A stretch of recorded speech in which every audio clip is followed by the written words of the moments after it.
Diabetes is a lifelong condition, and type 2 diabetes is a progressive condition. This means that treatment regimes will change over time. Your diabetes specialist will advise if and when you need to change any medication. Throughout your life, however, some ways to control your diabetes will not change.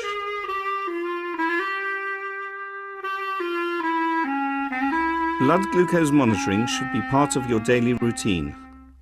Blood glucose meters are a reliable way of monitoring your diabetes at home. There are several different meters available in the UK. You should be provided with a meter by your diabetes specialist who will show you how to use it. Depending on your individual circumstances, your diabetes specialist will advise you when to test your blood glucose. Sometimes it is useful to test before meals. Other times it is useful to test 2 hours after meals. The frequency of tests will depend on your treatment regime and your diabetes control. Testing your blood can help you understand how different foods and activities alter your blood glucose.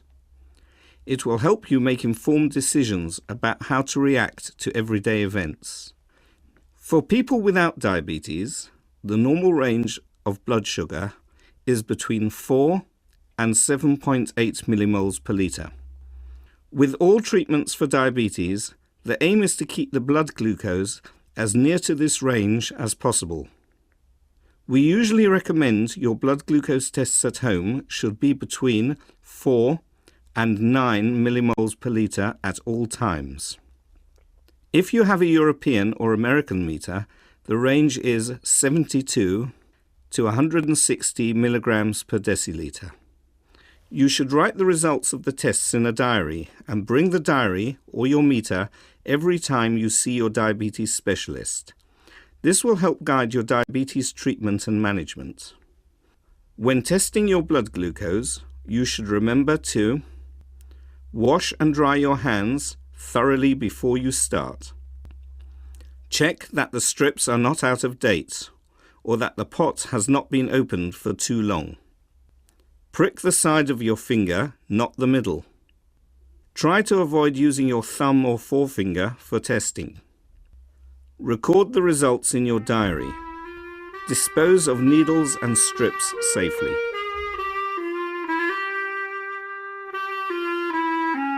The first step to controlling your diabetes should be to look at what you are eating.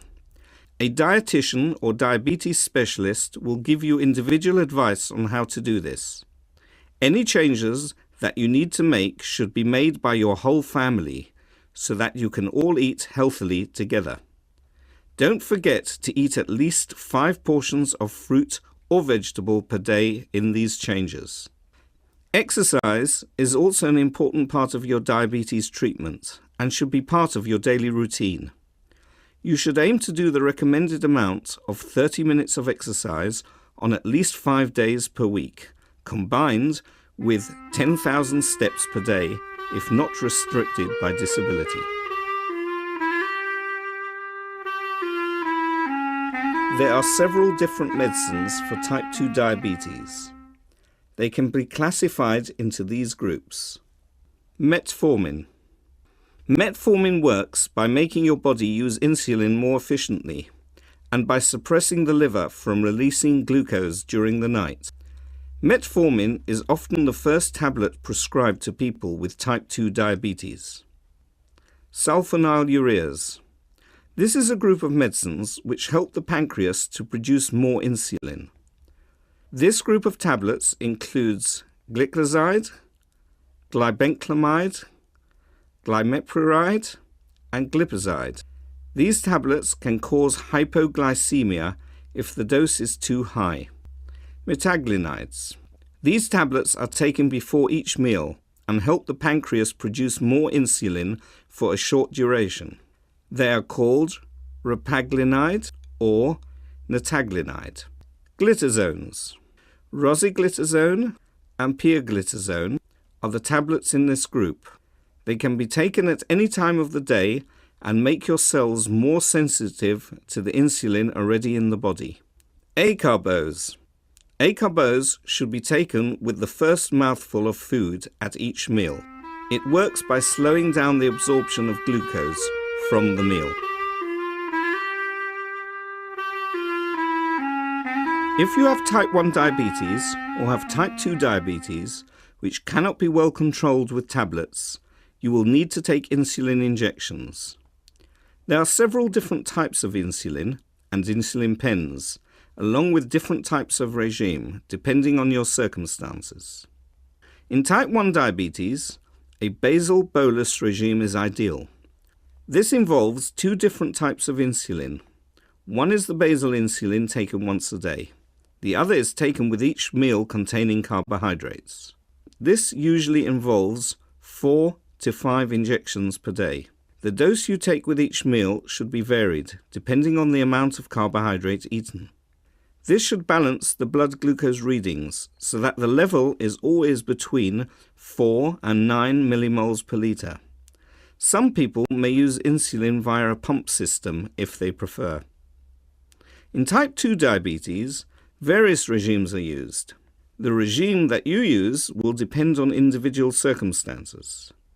Some people will use the basal bolus regime. Others will use a twice-daily regime using mixed insulin. Twice-daily insulin injections are usually given before breakfast and the evening meal. This regime is good for people who lead a regular lifestyle. Some people will have once-daily injections with tablets. This regime is good as an introduction to insulin injections and for people who need a simple regime. Your diabetes specialist will suggest a regime that will suit your lifestyle. They may recommend that you take tablets as well as the insulin. You will be taught how to give the injections, where to put the injections, and how to use the pen device.